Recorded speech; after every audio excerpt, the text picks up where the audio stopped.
said you can't teach an old dog new tricks? Hi, I'm Gail Rubenstein, the founder and CEO of a company called Retail Resilient, social selling for the car industry. And we help auto dealers, auto agencies, and vendors in the auto industry sell more cars, service more cars, and make more money using our social selling strategy. That includes TikTok, Instagram, Facebook, LinkedIn, and anything else you can think of. So if you're looking to invest thousands and make millions, we're definitely the social selling company for you. Like I said, who said you can't teach an old dog new tricks? If you run a service drive, you know these days first impressions matter.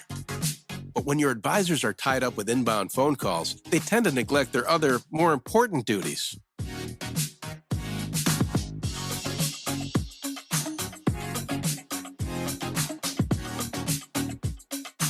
And did you know 75% of all service calls are frequently asked questions and routine requests? The average dealer misses up to 30% of inbound calls, adding up to a ton of missed service opportunity and increased customer churn. 68% of callers actually go elsewhere if they can't get through, which means you could be losing $60,000 to $70,000 every month in service revenue simply from missing calls. Introducing Brooke. Hi there. Your best service scheduling assistant. Brooke is the first intelligent digital voice assistant to answer, handle, and appoint all of your inbound service calls. Hiring Brooke means absolutely no call goes unanswered, boosting your customer satisfaction and reducing your overhead costs. And talking to Brooke is like talking to a friend. Necessary, whether to a service advisor, roadside assistance, or a live agent. And I can do it without missing a beat. You really do check all the boxes. Book with Brooke today.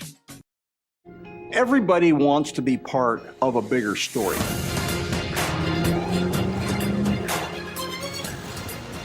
We're a small company, but we're going to change the whole industry.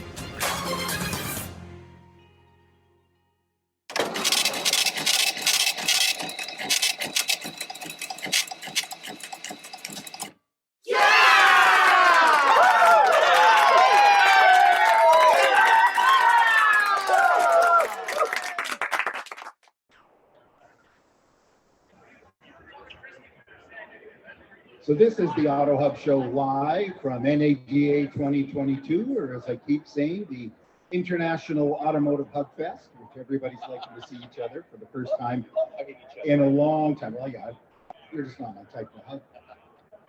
But welcome everybody. It's Jeff Polo here. Ian Nethercott, my better half of this show anyways.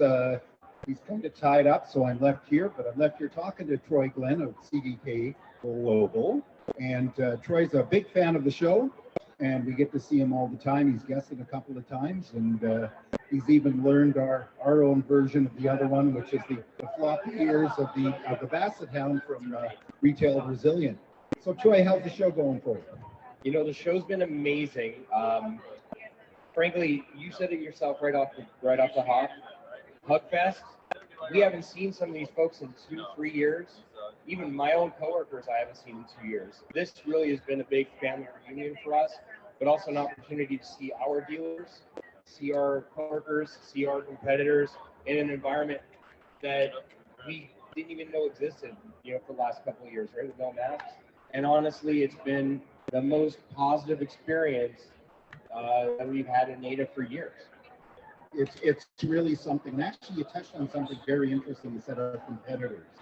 And this is really the first time in my career that I've ever come across where everybody says the same words.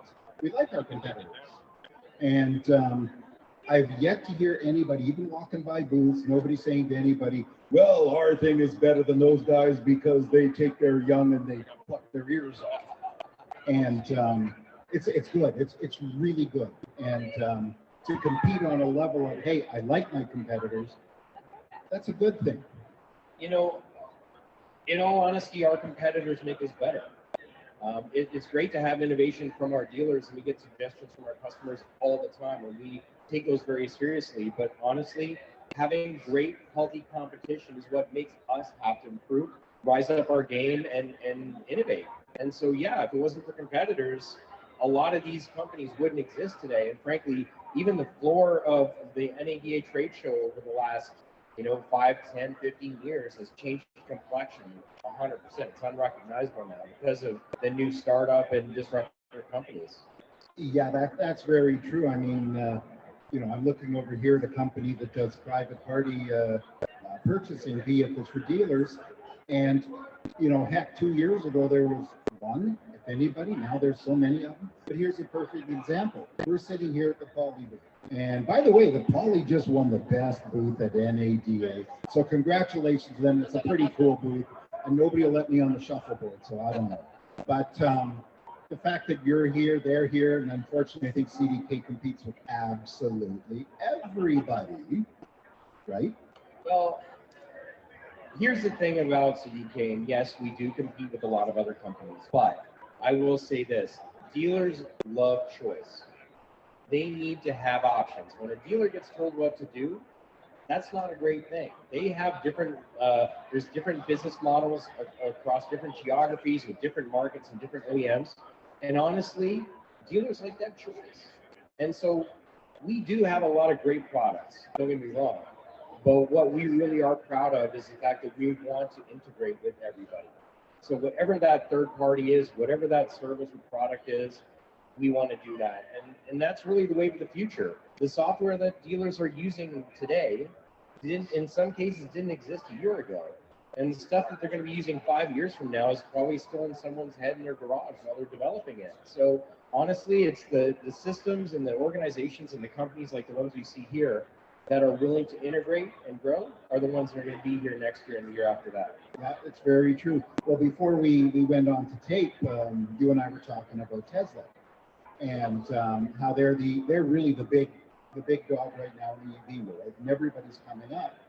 But he still had the foresight, the guts, whatever, to send out all this stuff on the internet anyway, 3, 4, 5 years ago. And perhaps if we didn't do that, we wouldn't have all these other companies today.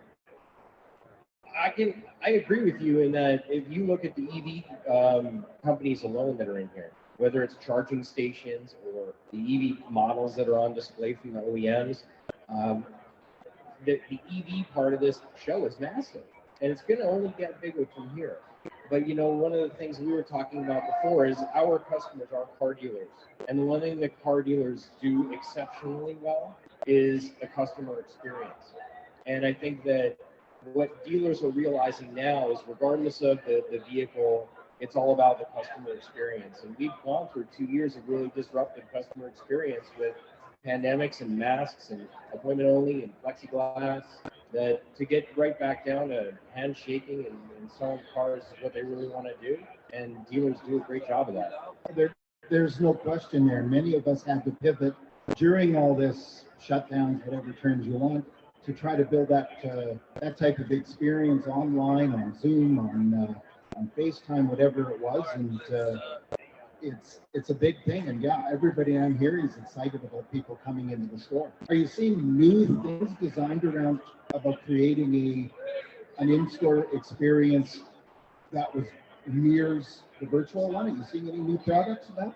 It's not just us, but a lot of organizations out here are doing that. And I think that what the pandemic has caused is a real need for an online ability to buy a car.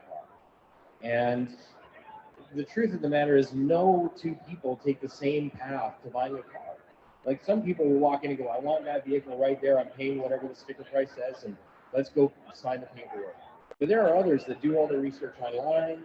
They might do a payment calculator. They might get their credit pre-approved. And then they might go in a store and look and kick some tires and go for a drive, and then go back home and talk about what options they want with their significant other. Or maybe they get turned into a different direction with a different vehicle altogether. Then if you can go back online and look at those again, that's really where it's at. So I think it's not just online car selling. It's not just in store.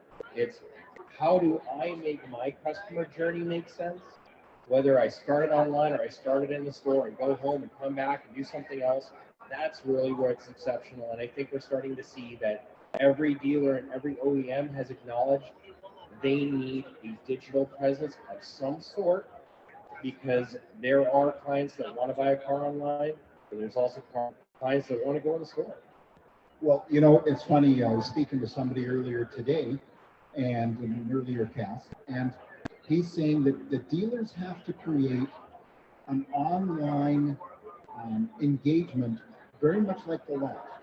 Like salespeople, if there's a lead online, salespeople go, yeah, I'll take it. Then they go and have a coffee, read the paper, talk to their friends, and then eventually get back to the person. If they think they get back to them during the day, they're happy. But they're standing in the window while visiting, looking for an up, and three people get stuck in the door to run out the door. And that's when he said that to me. I'd never thought about it. I thought, then as I'm hearing, I'm going, wow, that's brilliant. It's true, but it's brilliant.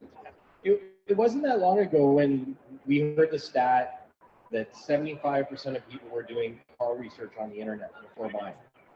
And to us, that was a big number. Then a couple years later, we learned that 90% of people were doing car research, but they're doing it on mobile. And we're like, well, this is a game changer. They're not just sitting on their computer at home. Well, what we learned through our analytics and research is that mobile shopper was actually standing beside a vehicle in a showroom, looking at pricing of a similar vehicle at another dealership and comparing them in real time. So it's not even the salesperson getting back to them. It's really just being that adaptive and nimble and transparent and fast. Like it's customers want to move, and they have the research done for most part. Well, this isn't the world today. And you know something, we're echoing everything that's being said out here. What percentage of everything out here is digital? You know what? Just guess. No, I would say easily 75%. Yeah. Is a software. And 5 years ago.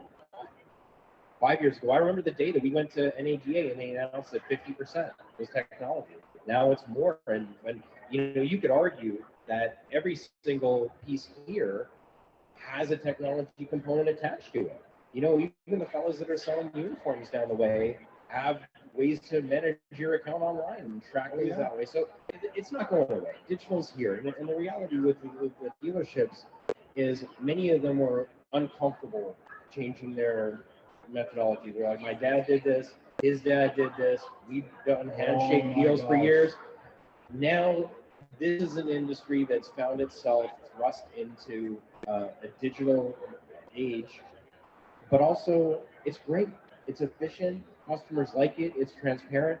And the last thing is it truly does, and there's lots of evidence to prove this, result in bigger gross profit for the dealers because the customers have the pricing in mind, they have the payment in mind. There's no need to go in and go back and forth in the box anymore. So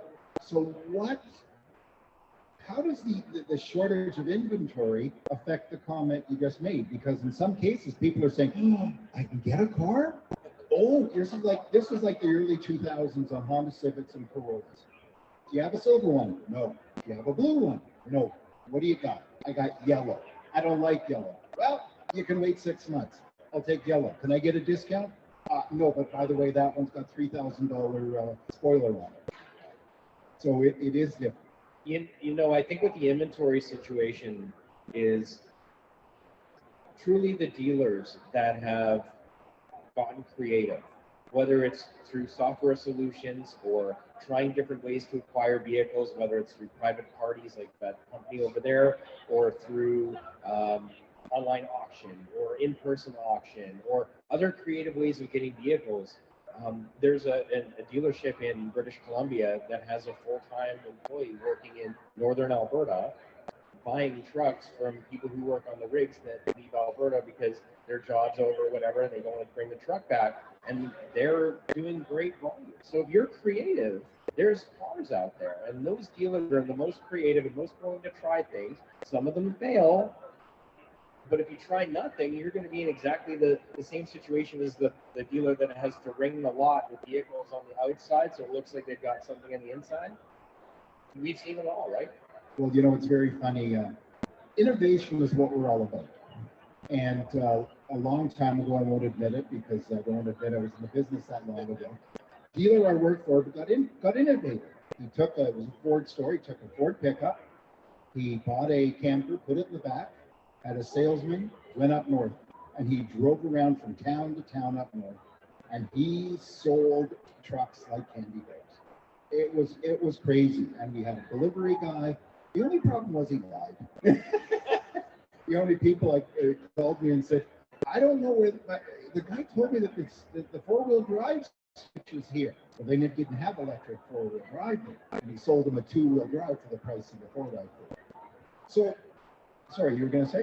No, I was just going to say, the other part of innovation is really transparency. That this online world is really driving things to be transparent, whether it's pricing or financing or inventory. If you go to a website and that inventory is not there and it blinks out, that you can't hide that. And so I think the transparency is going to benefit the consumer, which will benefit the customer experience, which will benefit the dealer. Well, here's something very interesting. It's the innovation, and you will find independent large lots can be very innovative. And I know a few of them in our neck of the woods. We both live in Vancouver, BC, and or generally. And I know some used car dealers that have 300 and 400 used vehicles on the lot. 2021 Sierras, 2021 F-150s, Highlanders, Pilots, etc. And you go to the GM store across the street, and they have nothing. And they have 4 cars parked sideways to make it look like they got something. And I like to pick on these guys. There's a Toyota dealer not far from my house, and they've got 4 cars in the front. Why? Because he's got a pipeline coming. He can still deliver a 70, 80 new a month. Doesn't care about used because you can't make any money on used. I don't know if you know that. He's brilliant. He can't make any money on used. But yet I go on the auction and I look, and there's 2021, 2022 Highlanders. There's 2022 Tundras on the auction, bringing over MSRP. And if he had that Tundra on his lot, used, so he doesn't get in trouble, would he get more than that? It's interesting you say that. I think that a lot of dealers have acknowledged the fact that they need to ramp up their used business because it keeps people in the family. I mean, if I don't have the vehicle for you, but with my OEM, but I can use a similar OEM, why wouldn't I do that? I mean, you're still going to get my great service. You're still going to get my great customer experience. And when you are in the market for a new vehicle, well, maybe you'll choose us. But why would I let someone walk out the door because I don't have the right model when I could have it? I mean, the Kia dealership just down the road from my house has one marquee spot in front of its lot for a halo vehicle, so to speak. That vehicle right now is a Jeep Gladiator at a Kia store. So it's like, hey, I got the market, I got the units, I've got cars, and if you want a pickup truck, this is a good one. What a great message, right? Well, if it's the people I think of, they made their money. They became Kia so they could sell pickup. But it's a funny thing how we let these things just pass us by. And we see that. And I have a friend of mine, and he has a vehicle coming up on a manufacturer's list. I won't say what because we don't want to slag anybody. He cannot get a car. They will not extend his lease. So he has a choice. Buy it out or turn it in, order a new one, and we'll give you a discount on a new one in about 18 months. And the independent lease companies want 10, 12%, want a low residual, want fees and everything. What does somebody do? It's a tough situation. There's no easy answer for that right now. But I will say that there are dealers, and I should speak a little softly, but the dealers that have the big premium markups or the financing that's 10, 11, 12% or punitive, or the lack of flexibility in that lease, customers will remember that. This inventory shortage is not forever. At some point, things will normalize. People may still order factory order vehicles more often than they did previously. But I think once this normalizes, the dealers that did right by their customers will be the ones that are still standing. I ran into a dealer in the hotel yesterday, and he said, CDK Global, because I was wearing my shirt. He goes, I know you guys. And I said, what do? Do you sell cars? And he said, no, I help people buy cars. And that's really the difference, is if you can help people find a vehicle in a tough time, they're going to remember you, refer all their friends, and all of that good stuff. So yeah, this inventory shortage, there's no easy answer, but man, the dealers that do it right, they're going to have customers for life. I saw a poll on LinkedIn the other day, and it said, is charging over MSRP unethical. And it's amazing that the results, I can't remember exactly, were something in the neighborhood of 45% said no, 15% said yes, and the rest were somewhere.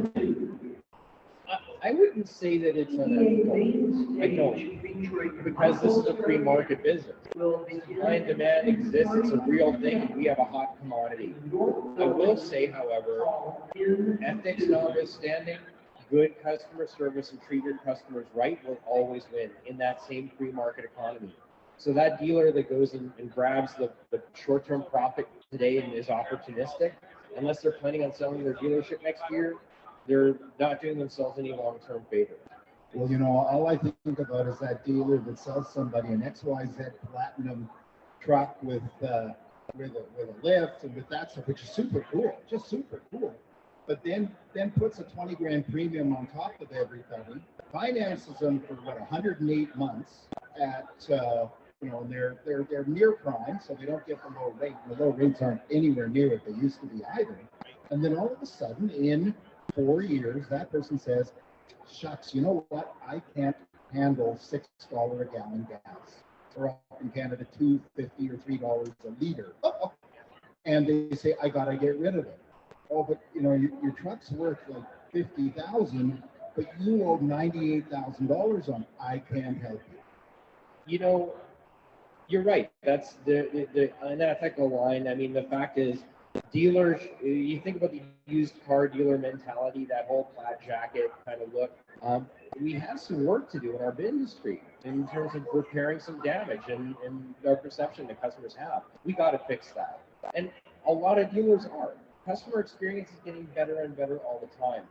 There is still, you might remember this radio from our market, the radio ad, which was a Grand Caravan for $29,995. But it's $29,995, Jeff, with $10,000 cash back. You should come and buy one. Well, if I'm a person who's not in the car business and I heard that radio ad, I heard $29,995 with $10,000 cash back. I'm thinking it's $19,995. I'm all over this van. I'm coming to go buy it. But really what it is it's $29,995 financed over 84 months. We're going to pay off all your bills and finance you an extra $10,000.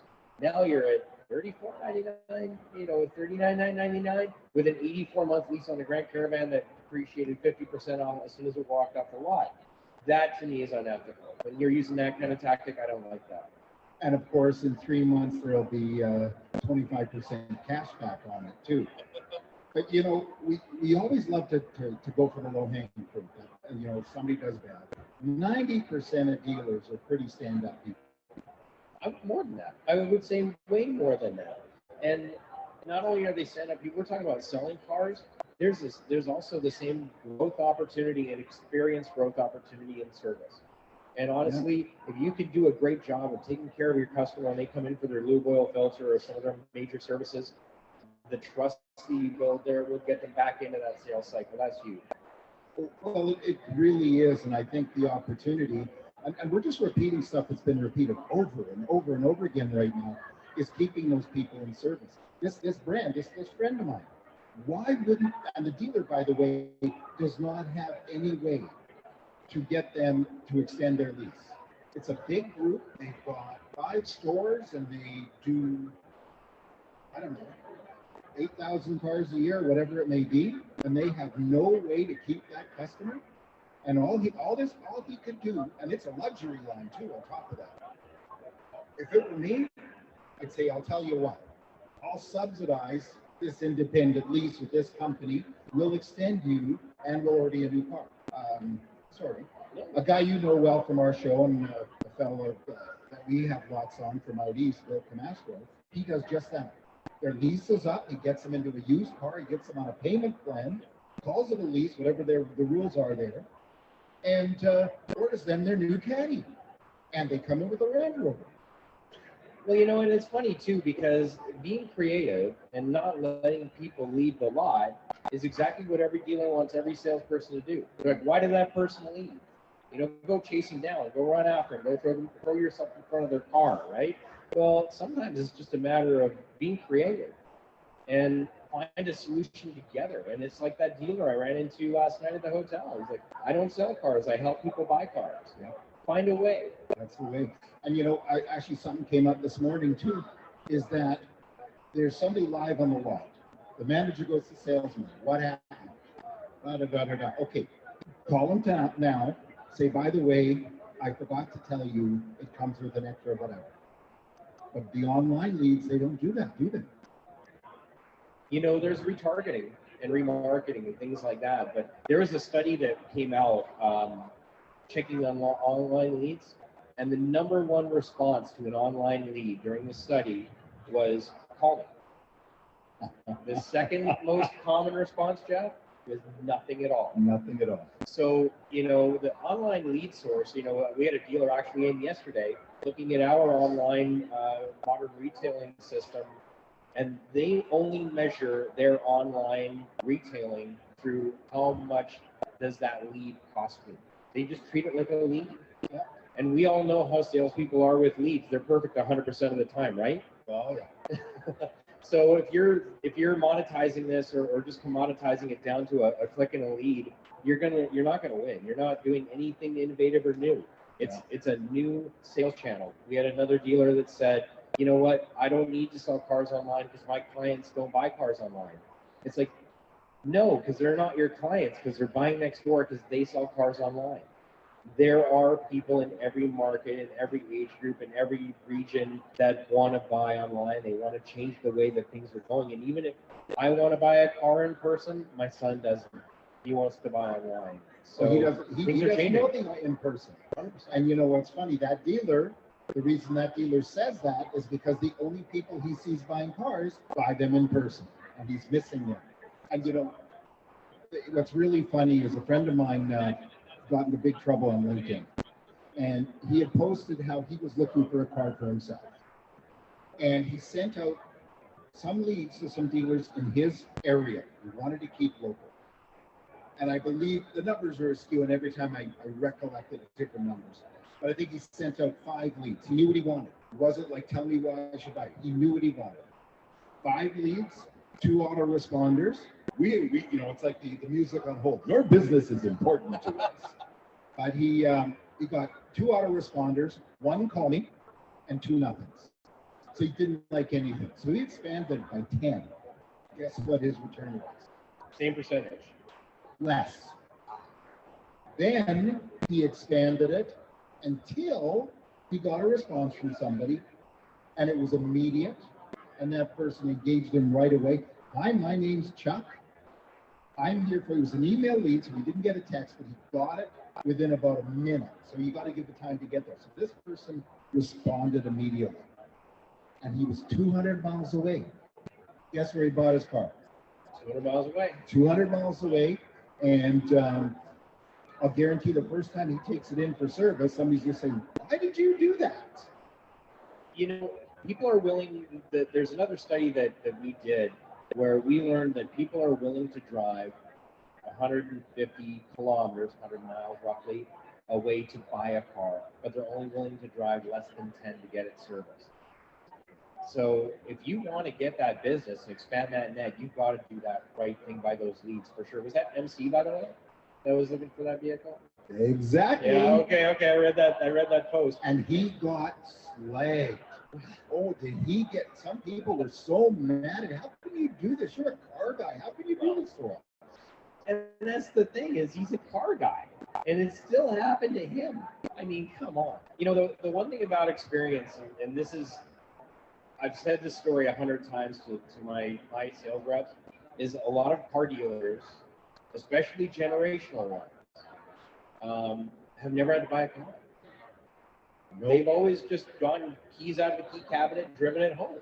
They don't know what it's like to do the research, drive up, park around the corner because you don't want anyone to see what you're trading in. You white knuckle it, and your significant other saying, okay, we're not going to spend any more than this. We're not going to spend any more than this. Don't spend any more than this. We're not going to need extended warranty. You're worried about getting approved for credit, and when you finally do, you go into the box and realize, oh my gosh, payments are going to be way higher, and then you finally take delivery of your vehicle like 4 days later.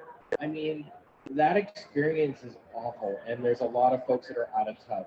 And when a car guy can't get a car, and make no mistake, MC could pick up the phone and call anyone and they would have the best vehicle experience for him. But for him to do that academic exercise, it still showed we've got a lot of work to do.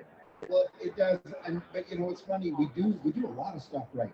I remember a dealer, he had his son coming up, and he told his son, here's the way it's going to work. First of all, as a kid, he did the car wash thing, blah, blah, blah, blah, blah. But he shipped him off to a buddy of his on the other side of the country, says you're going to work for him. If you make it as a salesman, and he is interested in promoting you as a manager, and will teach you, once he says you're good, you can come back here and take it over. If he doesn't, don't worry, you're going to take it taken care of, but you ain't touching my dealership. And lo and behold, he was top salesman, he became a sales manager, and he almost had to fight the other guy to leave. And that's the way to do it. And there's, you know, we won't get into that because there's a lot of multi-generational operations here. And you'll see, actually, it's funny when you come here, you'll see, you can tell who the dealer is, the father, I hate to say it. And then you will have the older offspring, and you can tell they're the next in line, and then the others. And unfortunately, in many cases I've seen that the dealers dress normally, the rest are in labels. We're running out of time, but is there anything else you'd like to share to our audience, that a takeaway or an opinion? Or I'll just say this. First of all, thanks so much for having me on. Oh, thank you. This Thanks is awesome. And being in this great booth, and you know, we said it off the start, and I will say this. This is our industry. This is our Super Bowl. Yeah. Right? It's a great show. I've had amazing conversations. I'm about 2 hours away from my voice going completely blown out. But to be able to connect with people in person, see you face to face for the first time, and not over Zoom, that to me was worth the flight down here. We're thrilled to be here. We love our industry, and we're just over the top. This is back. Yeah, I agree, and it's about time we take back that greatness, and people got to talk good about us, because you know. I got to tell you something. If you were to tell somebody you're a tech entrepreneur outside of the car business, they go, "Oh, way to go!" Oh, you're in the car business? I don't know. Thanks again. Thank you, everybody. Thanks for watching, and thanks to the people at Poly for hosting us. Have a great day. We'll see you soon. Bye-bye.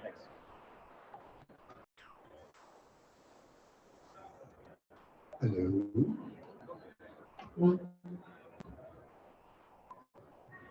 Good afternoon, everybody. It's actually officially afternoon. I've been looking at my watch all morning here going, oh, no, I got to say good morning.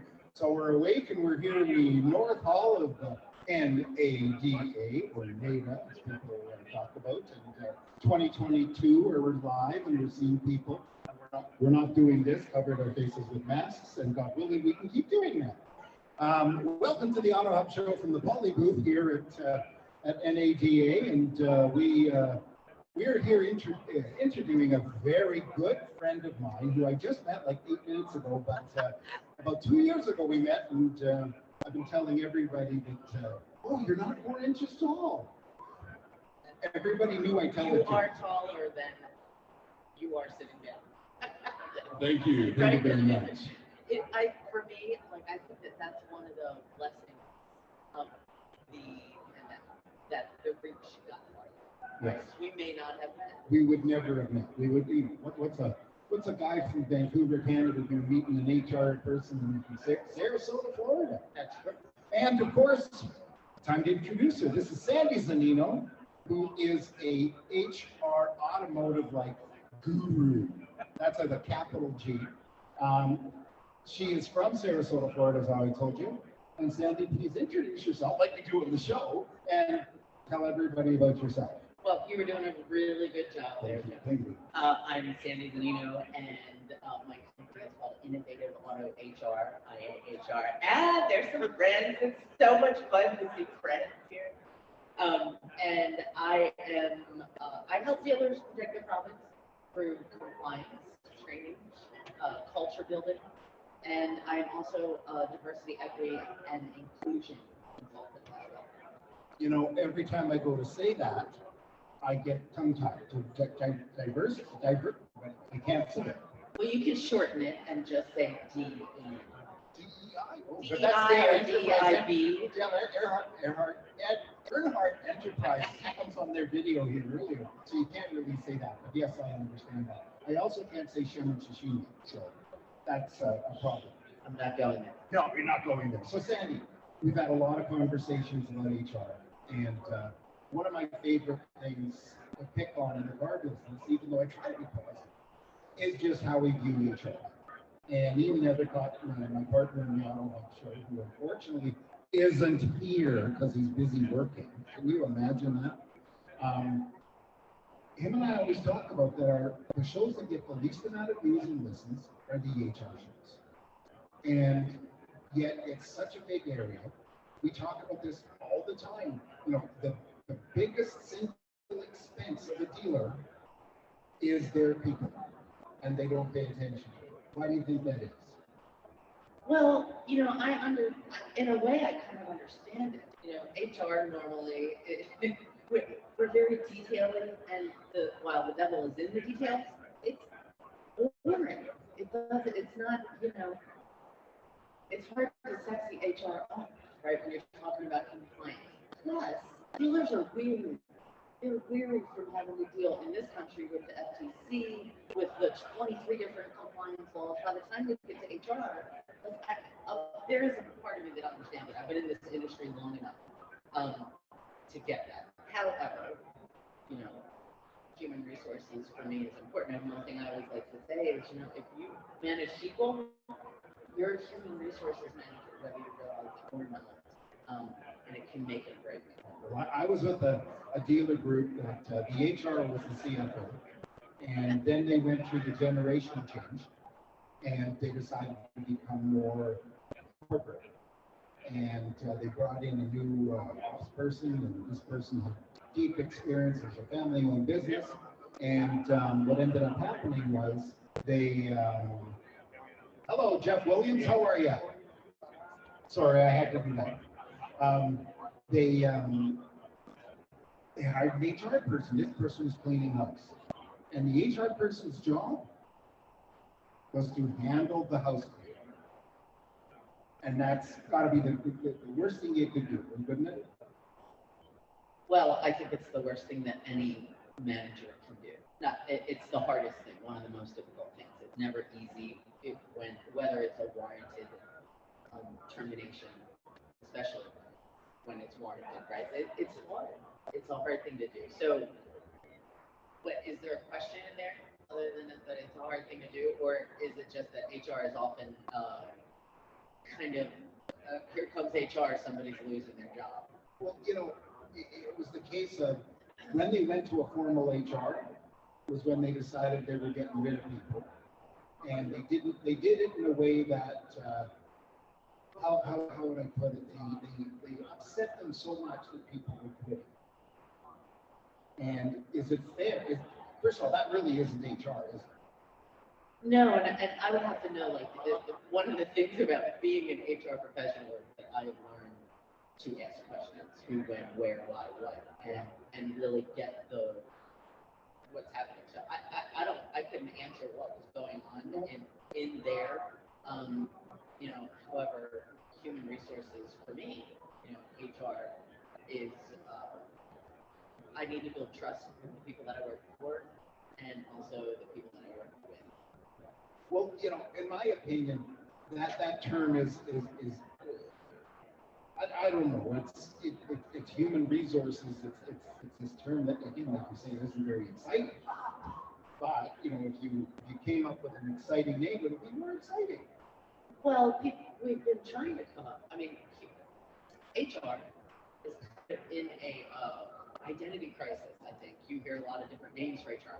The people, either the head of people or the culture and people, director of culture and people. We're trying to come up with different names, but in the end, it's human resources, right? So it is what we do.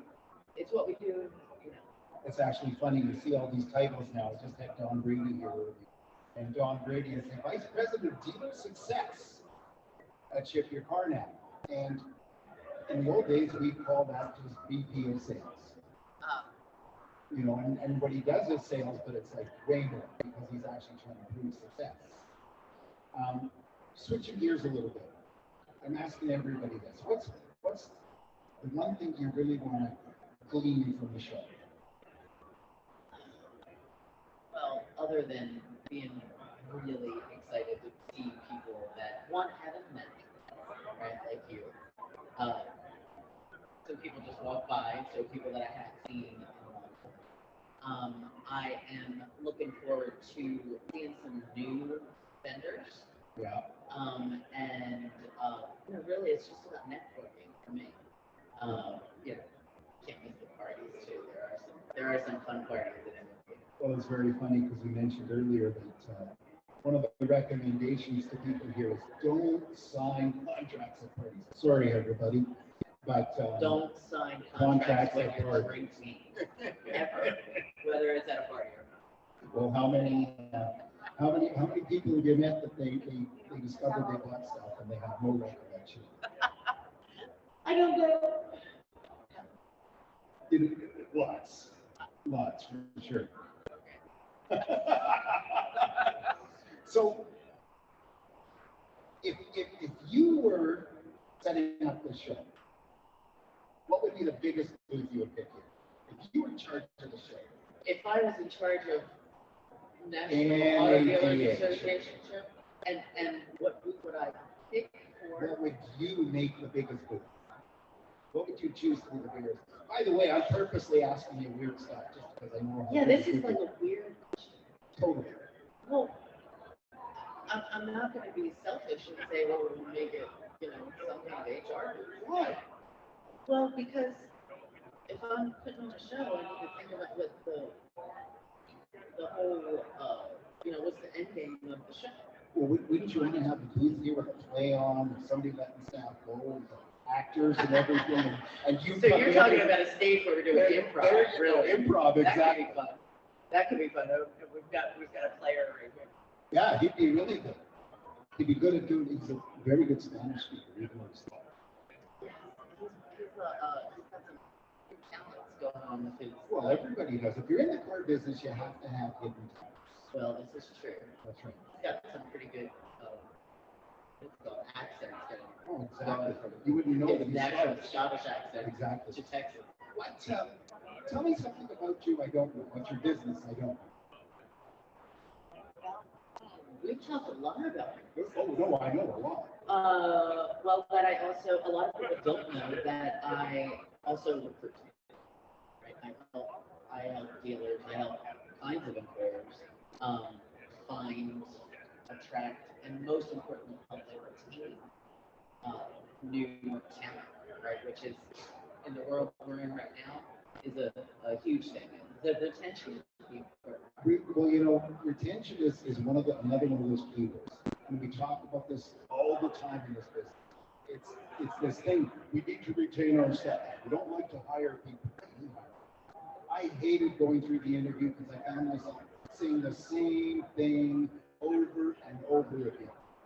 And I actually went down the rabbit hole of really weird questions. Now, I don't ask really weird questions, but I'd ask these people things about somebody coming in with their son, and they see this lifted truck, and it's got a 600 horsepower engine in it. They know he's going to, if he buys the thing, he's going to be dead the next day as he flies off the cliff.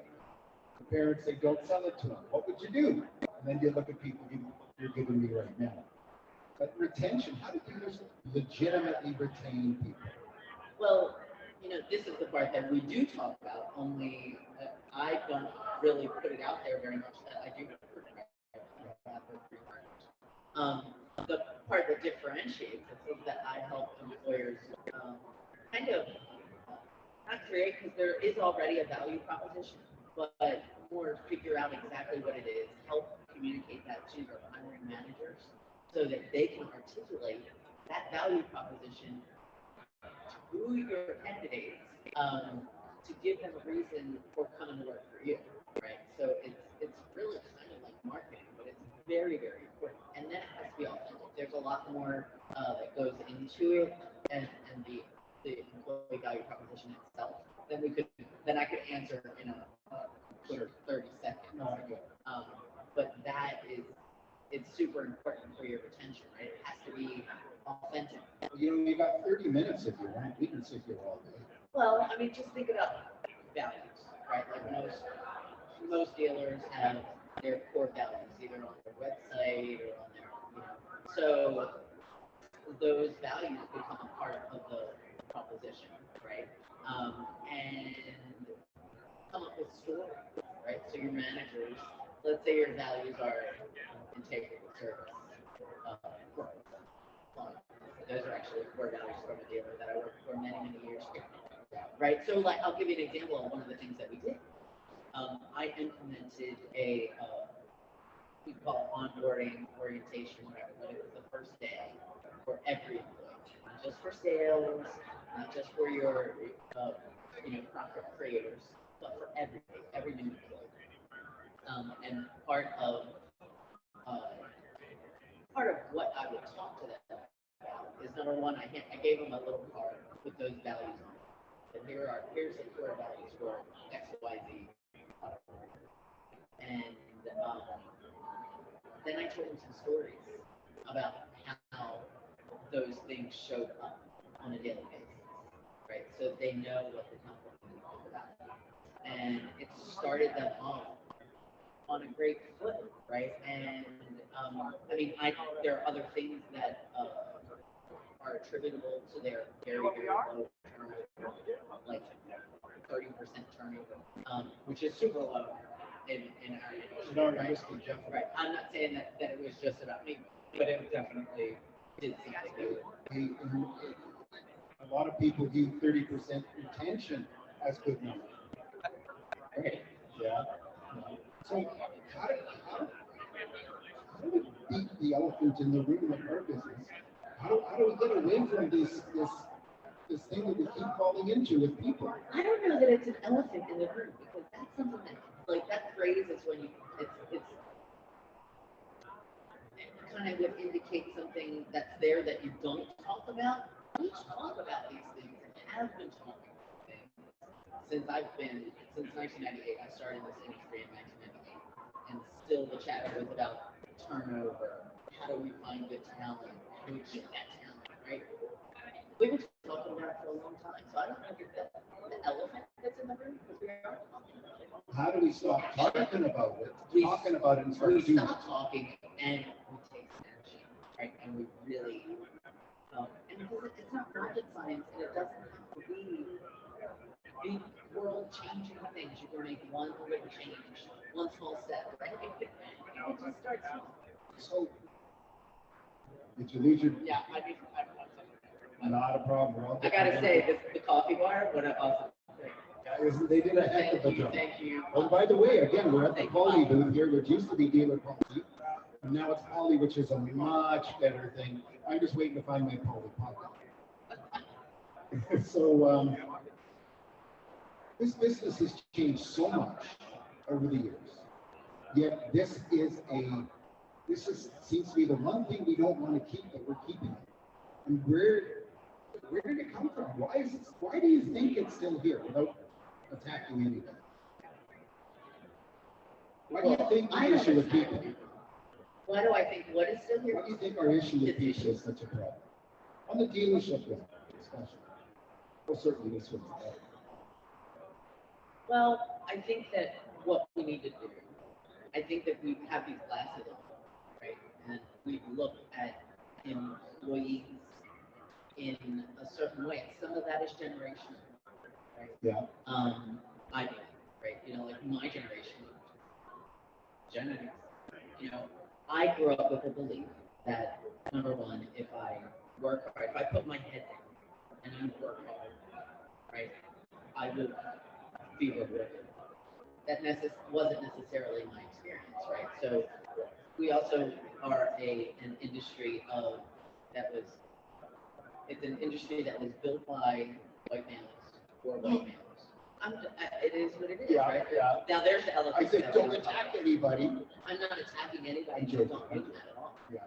They've built an amazing industry, right? Like, I love automotive. I wouldn't still be here if I didn't love this industry, right? I see the greatness that this industry is. Yeah, I've had lots of opportunities to leave it, and I still keep coming back and in different forms, but I'm coming back. Right. Well, I mean, just think about that small thing. For many people, for many men that look like you, put your head down. You mean good working looking hard, guys? that's Come it. on, tell me the truth. Put your head down, working hard will be wasn't necessarily my experience, because I work my ass. But I have to tell you something. It isn't necessarily true because, you know, I came from you work hard. I started in the business when you were, you know, you got there when it opened and you left when it closed. And if it closed at 9, it closed at 9, it closed at 11:30, it closed at 11:30. And I saw and I experienced many people that came in that say, yeah, you know, we're going to go a different direction. Thanks very much, bye.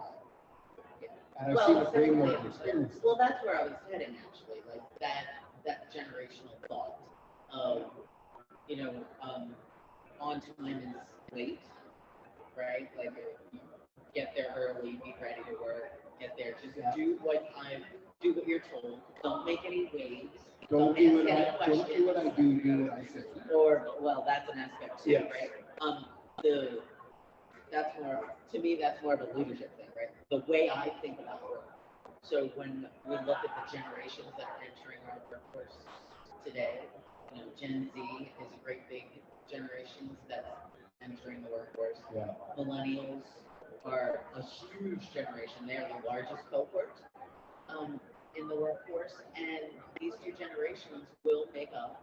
I'd have to look it up right now, but it's going to be like 70 to 75% of the workforce. Right? They want something different. They think about work differently than.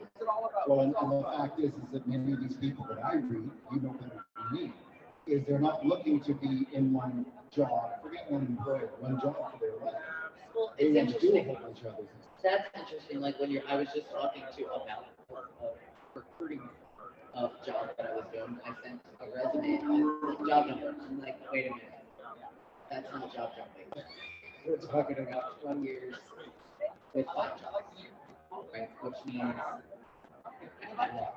yeah. So, but Pardon me a second, that's we need to change how we think, right? Like my 20 year, more than 20 years, I had 2 jobs, right? Like I'm the perfect candidate. Like I have staying power.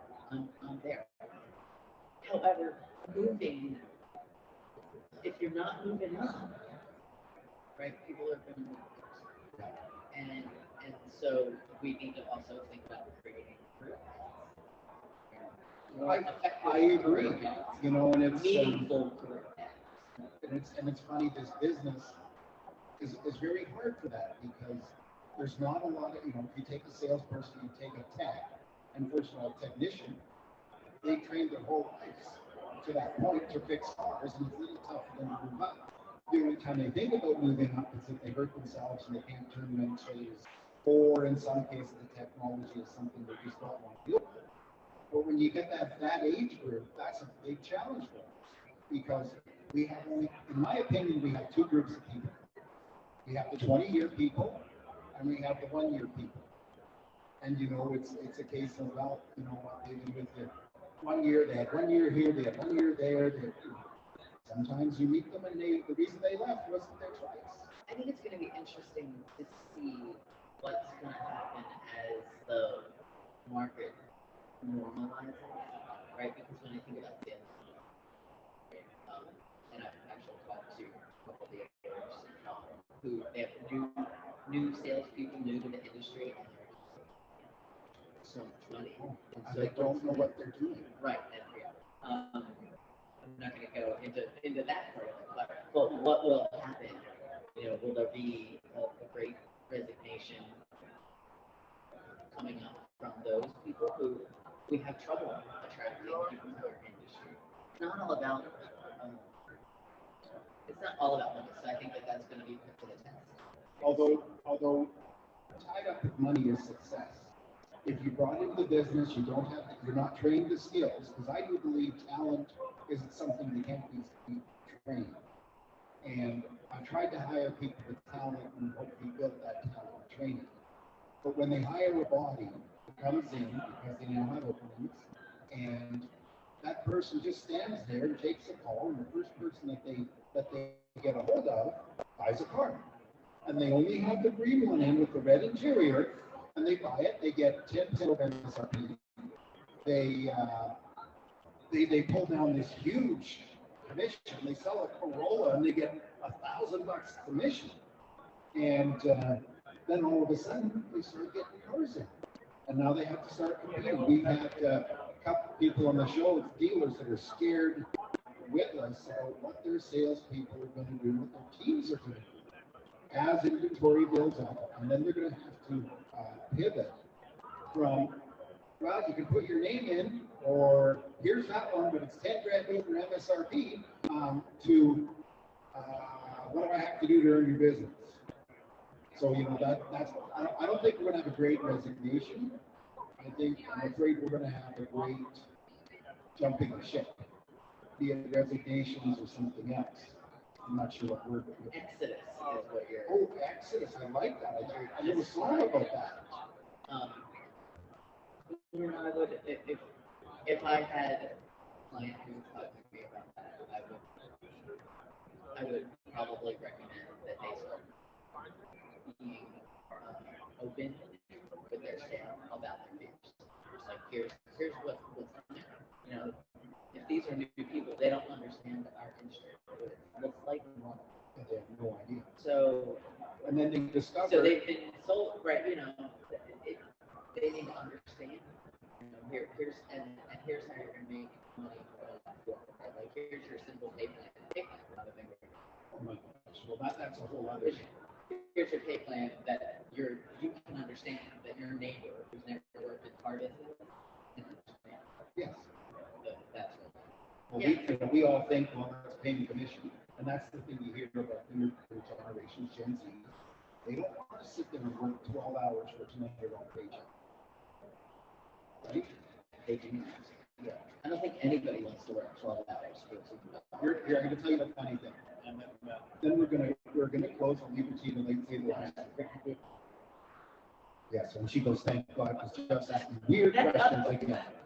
But when I started in the business, and I won't tell you when, because it was a long time ago, a flat commission was $200 minimum. And guess what it is today in those places? Tell me, but well, depending where you are, it's 100. I mean, I sold Toyotas, and we sold Corollas at 3,900 Canadian, and you got 150 for the Nerd. You got 200 for every other one. And you never got more because you got paid in gross. But now everybody, most of the people I see, it's at 200 or minimum. Little tough back then. Rent was $600 a month. Nothing's changed. Here's the funny part. A lot of years, not that you're going to say how many. With people, right? Wow. Maybe I'm wrong. I'm happy. Yeah. Good, you? I'm happy to be wrong. I'd like to be wrong because I open my mouth as I think. But nevertheless, thank you so much for coming here. I really appreciate it. Jordan, I'm so happy to meet you. I cannot wait. If somebody asked me the number one person that I wanted to meet here, it was not Michael Strahan, it was Sandy Zuniga. Oh, I did not pay him to say that. Thank you. Thank you. It's always a pleasure. And I know I'm going to bump into you. Pleasure's always here. Guess who's here? Ian's here. It's on recording now, but we'll just start. Guys, just tell me when you're good to go.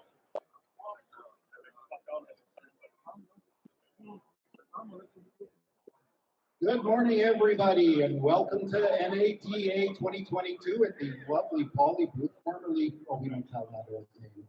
And I've got Jeff Polo from the AutoHub show coming to you from the Great White North, actually here in Vegas. And I have two gentlemen who I've heard a lot about, just met today, and two totally different people you could meet from totally different sides of the business enjoying NADA. First of all, we have John Brady from Ship Your Car Now, and Peter Caruso from Vision AST and all sorts of other stuff. And gentlemen, please say hi, say a little bit to everybody here, and welcome. Well, I'll start, sorry. I'm Don Brady. I'm the Vice President of Dealer Success for Shifter Carnell, and I'm very excited about being out here at NADA, meeting a lot of friends, and reuniting with a lot of friends for NADA 2020. Very excited about the show. Jeff, and I'm Pete Carrison with Vision AST. We're an analytics reporting platform and automotive and power sports. It's great to see everyone in person again, that's for sure. Thanks for having me. Yeah, it's a little different down here. And down here, you're a lot more open than we are up at home, and we're opening, but it's a little interesting there. You see people, you go, oh, I know that face. I don't know those eyes anymore. But Don, what's the number one thing that you're looking to get out of the show, other than a lot of business? And you know you're going to get way more business. Well, I'm actually, as crazy as it sounds, I'm not out here to ask for business. I'm actually out here literally just to see my friends and what I consider family from social media, and obviously expand on the relationships. I mean, that's really what I'm after, is relationships, and ultimately business happens. If you take care of people, and it just comes around and takes care of you too. Sure, I actually had somebody tell me that had been to earlier ones, their dealer, and he says he gets home, and 2 weeks later, the CFO comes to him and says, what is this? I mean, ask us to pay for something.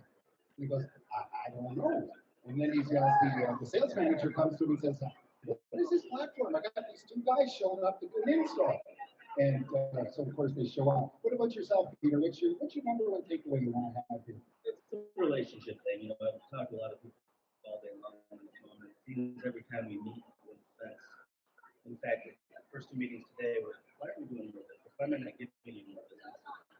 And when you come to these events, you reconnect and you fully advance. So just a lot of takes time. Well, it's definitely about relationships. I don't know how many people that I met and discovered that they're actually big, taller than 4 inches. Because of course, when you happen to win the stream, and then you walk up and you go, as you walk by them, you go, and then everybody goes and looks at the name tag. And John, so you built this great presence. You and I were talking earlier about becoming an internet celebrity. And, I actually do hear that Wayne Newton's going to be standing over there and asking you to be on stage with him today. Seriously, though, but you built quite a presence, and part of that was from your drive across America, wasn't it? It was actually Charge Across America. Charge Across. Parkway Fleet and Charge Across America actually approached me, and I had the opportunity of doing a cannonball run style race from New York City to Los Angeles, California. With a twist, we couldn't go over the speed limit, but we were also driving fully electric vehicles. So charging stations, applying the distance, finding where you're going to charge. We weren't allowed to charge overnight, so it was unique. There was some very strict guidelines, but it was a on camera all the time, which was very unusual. I had a cameraman in the back seat, a camera right in front of my face, all the way across the country, with someone that I had never met before until the beginning of the race.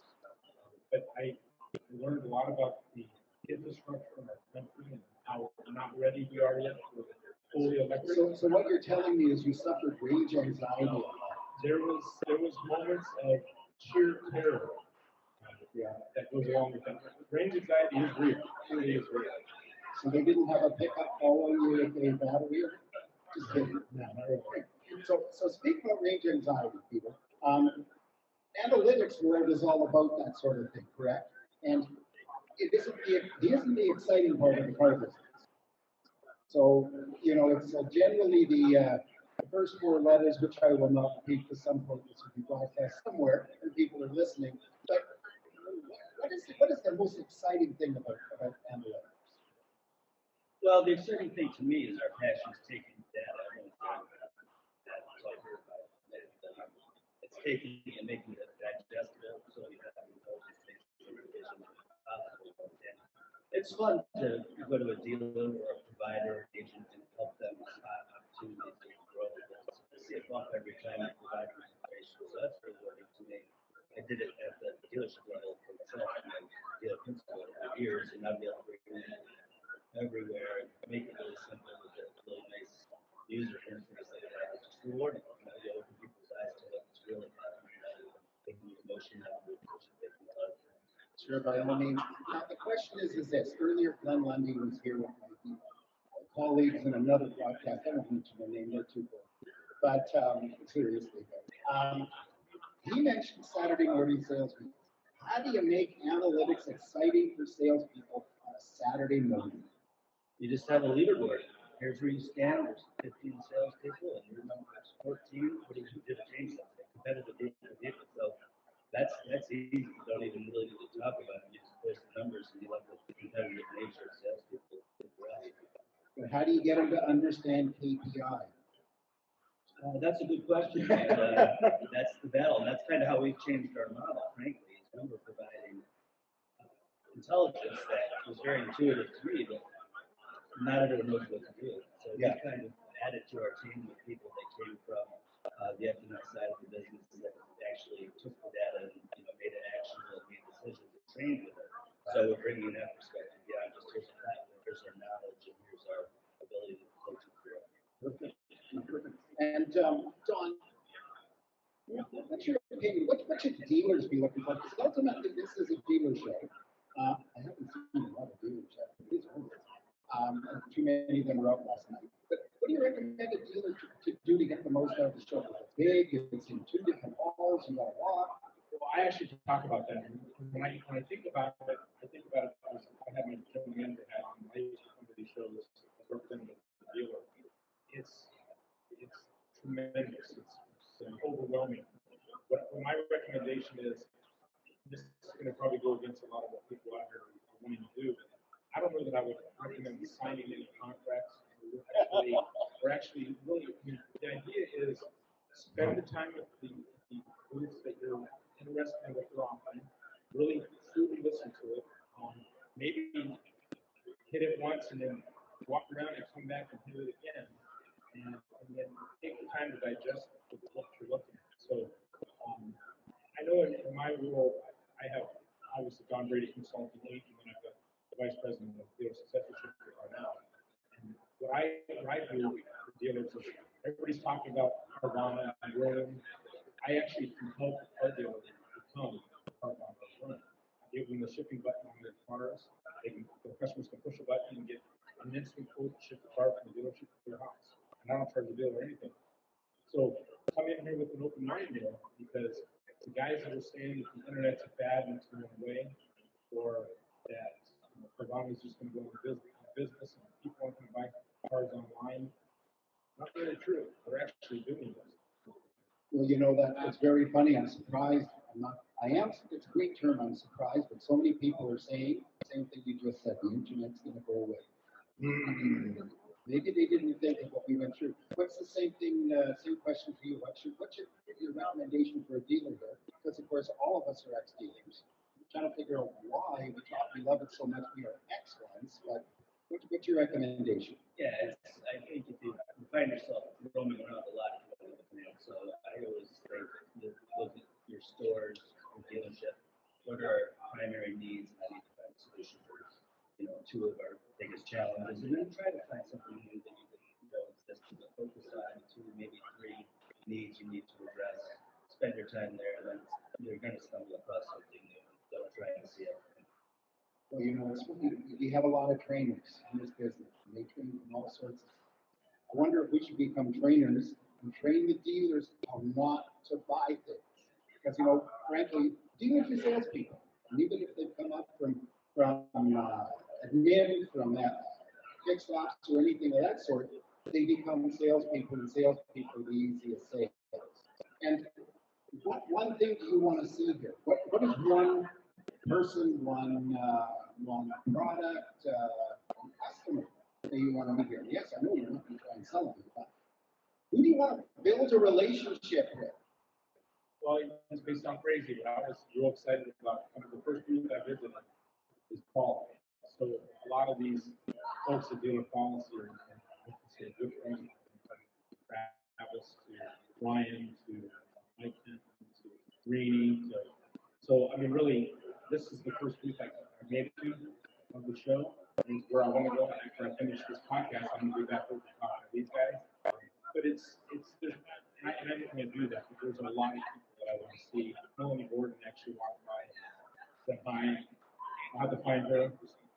Right when I got on the podcast, she was walking by smiling. So I'm looking forward to meeting her. But I'm really just looking forward to meeting all my friends and continue this relationship because most of my business has come to me because of social media, and I'm very thankful and blessed for that. And people refer, all my dealer partners, all these partners here, they refer dealers to me. That's how I help dealers deal. So I think that's the big thing. I just wanted to meet Don Brady. I heard he was going to be here. Unfortunately, Well, that was my number one, man, because I've been following him for a long, long time, and it's funny, when you take a look, you're a different person than you are on there. Because you are on there is kind of goofy. Here, you're. No, I'm actually kind of goofy. No, no way, no way.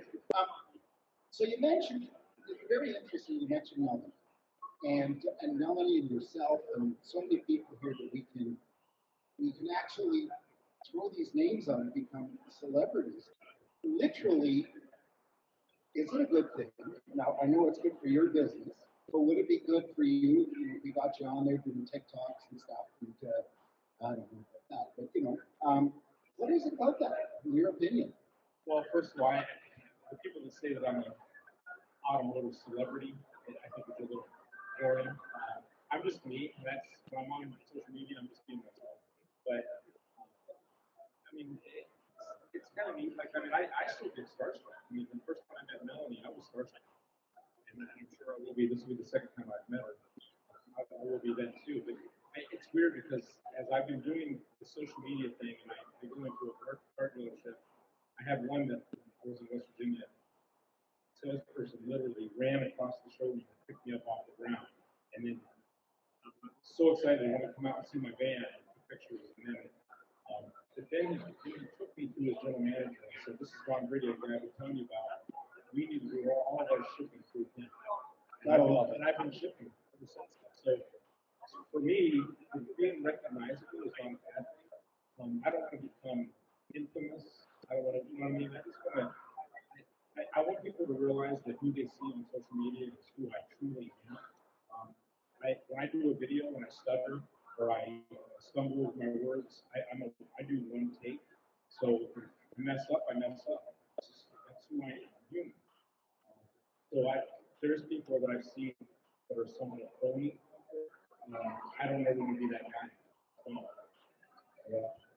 So, do you have plans to become an internet celebrity? I had no plans. Why not?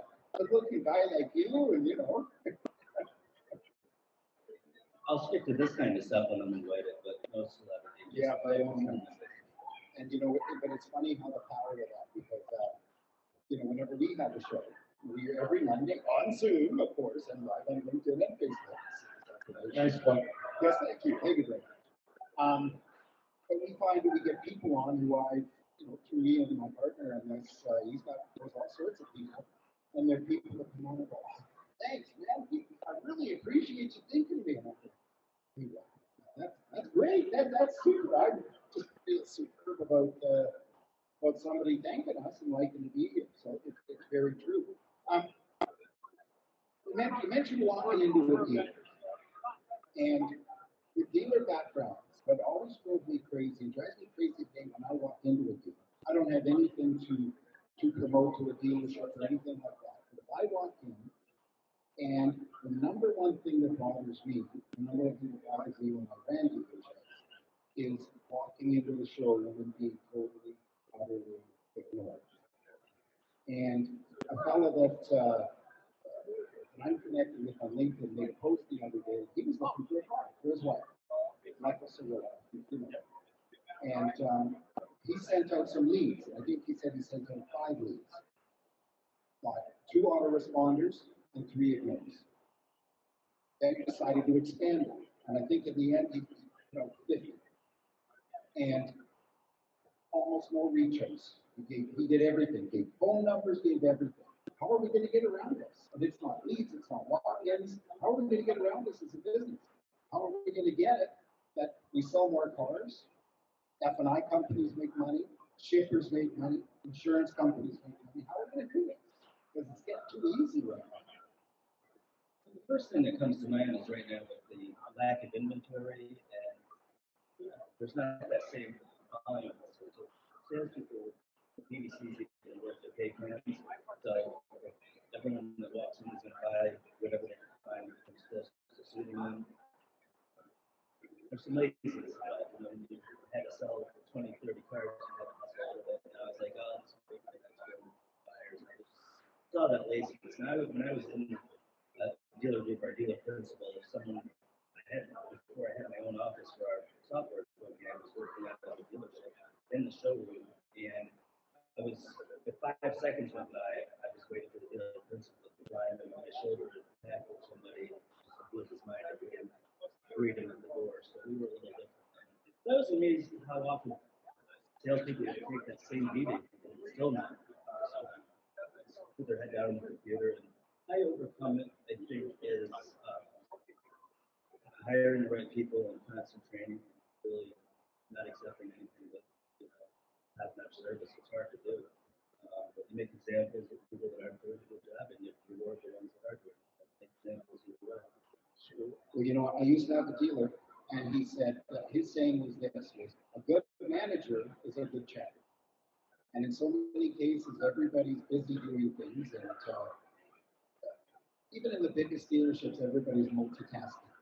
And your managers have got their heads buried in the computer, your salespeople have got their heads buried in the phones.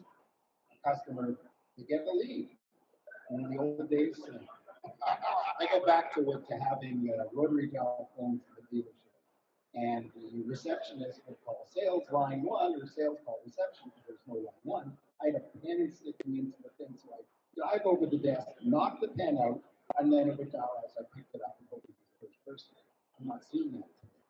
And what do you see, John? Because you go into dealers obviously a lot. Yeah, and honestly, the lack of intensity.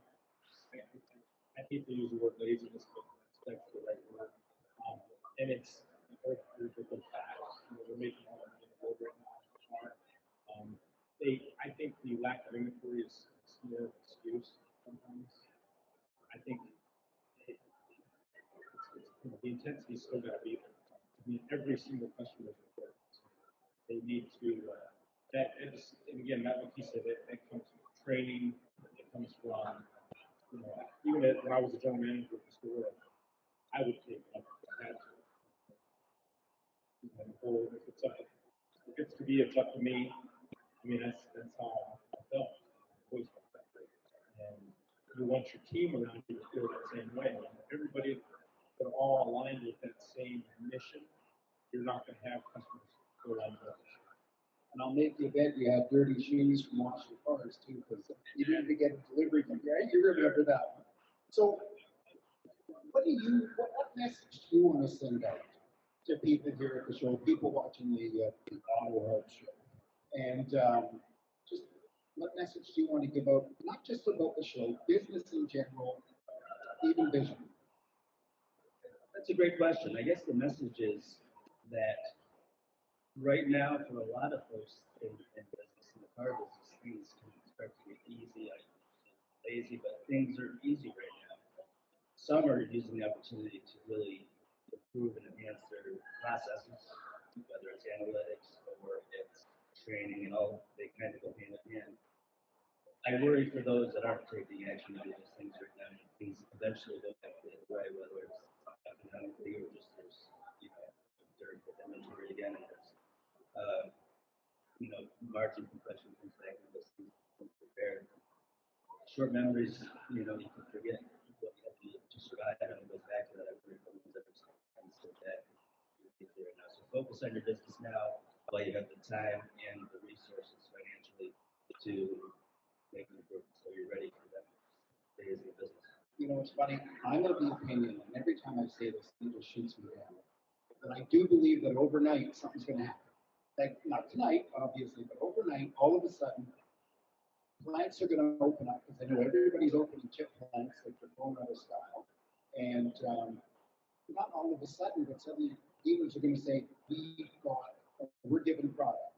And by the way, if you want a Lightning, you're going to have to take 27 F-150 XLT two-wheel drives. And, it's a good point. We got to be prepared. It is too easy. I don't mean to pick on people. I try to be positive, but you know, every time you do this, I know Ian, but he tried to buy a car, and boy, oh boy, it took him, a car guy. It took him a year to buy a car because people weren't bothered with it, and they knew him. They knew him personally. Don, what about yourself? What big thing you want to see here for people? Recommendations from the show? Well, what I want to say is to your audience and everybody out there is, I want to first of all say thank you to everybody that's referred anybody to me. I'd love to continue that. I'd love to help all of you with your businesses if I can.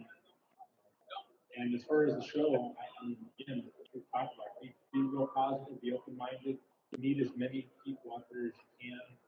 Really look at what their businesses are offering the dealerships, because there's a lot of neat concepts here. I think we're going to find. Again, just don't be closed-minded, because I think closed-minded are going to get left behind. Well, you're right. There's so much stuff here. Like I walked around yesterday. I've only been here today other than I've been great. It's intimidating. Like there's some places you walk in, and if I was a dealer, I would turn and walk away because it's like, man, this is a nice group. They got some good stuff. How do they afford it? and John, actually, you mentioned referrals.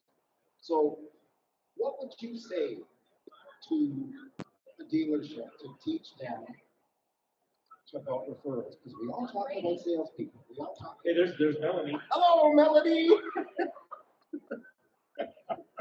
Don was just saying how much he likes you, how he has to come and visit you, and he admires you, and he thinks you're the nicest person on the earth. Hey, Melanie, come here. Come on. Well, she told me she was going to give me a hug, so I might as well do it on a live podcast. Oh, there we go. This is live. Exactly. So good to see you. Melanie Borton, everybody. Live at NADA, the AutoHub show. So getting back to the boring stuff, now that we have, a nice interview, you build your business on referrals. Right. And, I know that I sat down with salespeople, you've done it until you're blue in the face. Ask for a referral. Deliver a car. Do you like how I treated you? Great. Do you know anybody looking? Oh, you don't? Okay. Bye. Actually, what I would say not to do is don't hand your customer 35 business cards. Because I guarantee you they're going to get lost or they're going to throw away. What I believe is stay in contact. And I think video is the way to do it. Send a video, thank you, after they've got the store. I think video is everything. I mean, the reason I've risen to Fame your yeah, I hate that, right? Because I'm not. Honestly, it's just me. So I do those videos. I stutter, I stumble, sometimes I don't know what I'm going to say next, and it's just who I am. So when back in the late '90s, early 2000s, when I was selling cars, I had a flip phone, and I don't remember the grainy videos that you would send with those. But I was doing that. Oh, no, I never saw those. I've only been around long enough for that. But I was sending out videos, and really just all I was saying is, hi, I'm Don Brady. I was introducing myself, and I might have a car behind me that they were interested in from an internet lead. And when it came to the store, it was different because they would walk in and they would walk up to me and say, hi, Don, thank you so much for sending that video.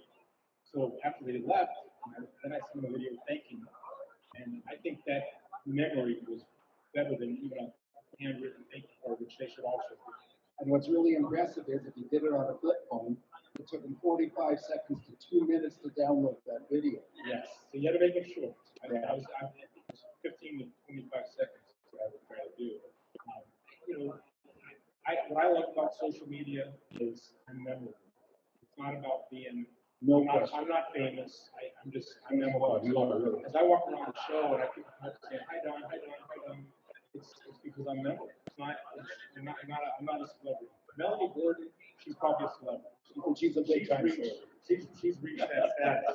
I haven't, and maybe one day I will, but if I do, what they're going to get at the end of the day is the same humble Don Brady that they saw 2 years ago. Well, I don't know if you get picked for the the drive the $2 million electric car down through Germany, and you're going to be doing it with, I don't know, Schwarzenegger. I think you might change. I would fit in the car. I would probably go. I would do that. I would do that. Who would turn that down? So Peter, as we're slowly wrapping up here, you're obviously a vendor here, and you got to do it. And how do you make yourself stand out from everybody else? Because there probably isn't any other analytics company here. There's probably no other tech companies here. So, there's nobody to compete against. But actually, it's funny. I really believe the car business, especially with companies like Tesla, Rivian, is less about cars and more about tech. And how many of these which you almost experienced, if that car runs out of battery, there's nothing. You can't even shift it into neutral to push it off the road, can you? It's not quite as easy. It's not quite as easy. So sorry, Peter. How do you stand out? How do you get your message across? And not, your product. And honestly, I don't know your product. I've heard it's super awesome. But how does one go about doing that? It's, again, I was talking about relationships, so it's not, it's like, there's flashing everything out there. It goes well beyond the platform. It's what backs the platform. Remaining nimble as a company, and the knowledge of people that we bring on board, and we're very careful to position what they can bring value with their knowledge of the industry, sharing that knowledge. And it's not always a consulting fee or we charge this for an hour on what screen share. It's we're going to back what we offer with our knowledge and support that we have to be a part of. That takes time to develop that. The business is one that we stays. That's kind of how we're growing organically. And it's very true because the business, while turning very techy, is also turning into real business. And we're losing the days of the second and third generation dealer. And we've been with Chevy for 112 years.